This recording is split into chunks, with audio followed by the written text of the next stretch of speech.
Another interesting chart type is the area chart.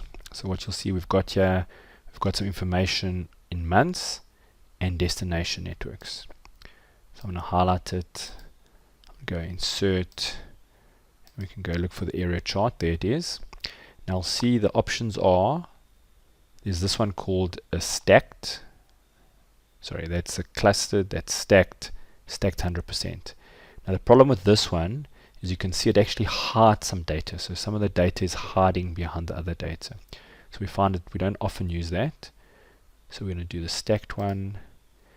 And the way this one works is it shows you, so for February I can tell based on the colors which network was phoned, and then I can look at the top to see the total. So that's quite nice.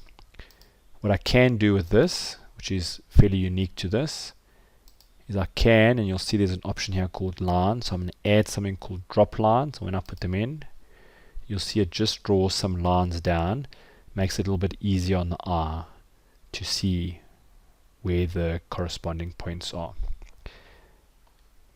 A useful trick, and it works not only on area charts but on column charts and line charts as well, is if I want to somehow differentiate January, February, March and show this quarter 1, quarter 2, I can right click, select data, and I'm going to edit the horizontal labels not to be only 1 but to be 2, and when I say OK, you'll see it now is a little bit clearer that January, February, March belongs to quarter 1, April, May, June to quarter 2.